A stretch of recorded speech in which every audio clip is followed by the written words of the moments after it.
welcome to this video log with me, Wayne, from swimmingcyclingrunning.com. Well, today I want to talk about these things, snorkels, particularly front-facing snorkels. Now if I take my glasses off, I'll show you how these go. Effectively they go around the head, into that position,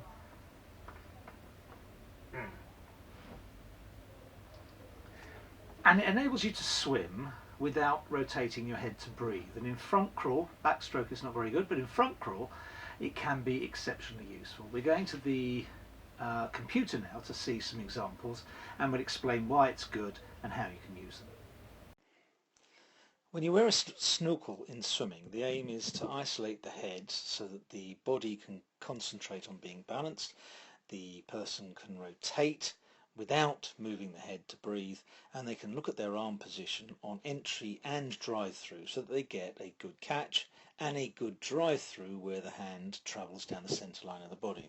Now if you look at these two swimmers, the one closest to us is wearing a snorkel, and you can see that smooth delivery with the hips approaching the surface. Compare that to the person behind without, and you can see a movement down and up where the legs droop and go up again.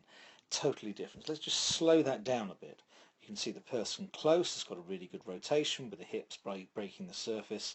Very balanced, the arms are coming down the centre line, head dead still, and body in a streamlined position always. We can't say that about the person behind.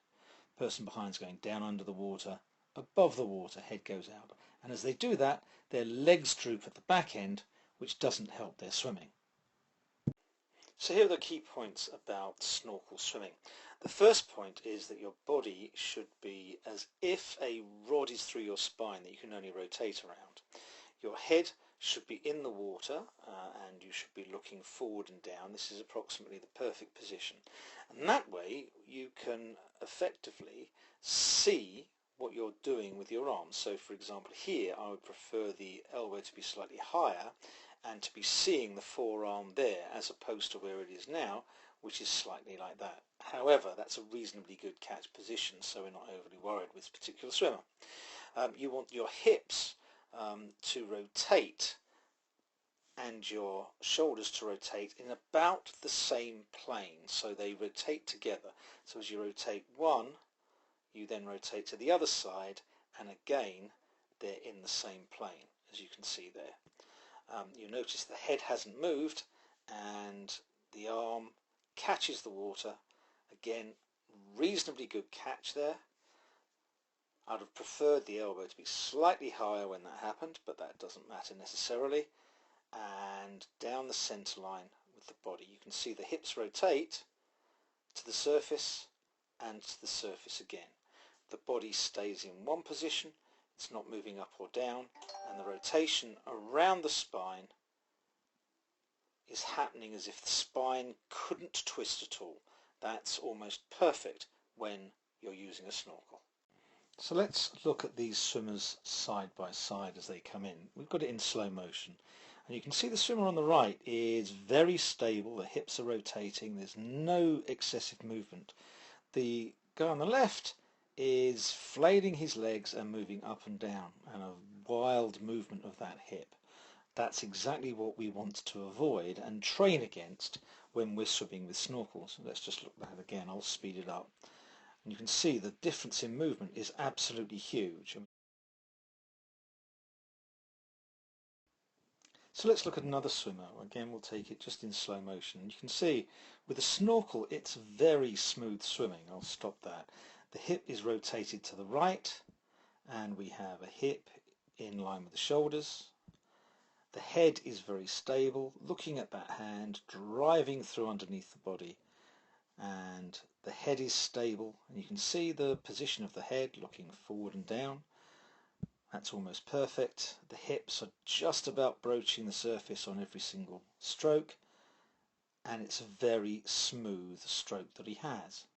We now have the same swimmer, but swimming from the front, and he's not wearing a snorkel. So you'll see that twist in the body as he turns his head to breathe. Let's do that in slow motion.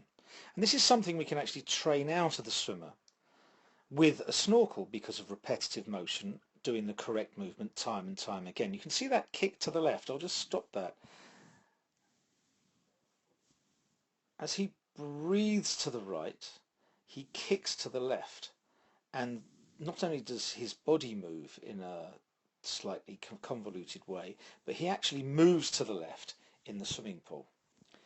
So with snorkel swimming, our aim is to repeat the correct movement time and time again so that it builds into muscle memory.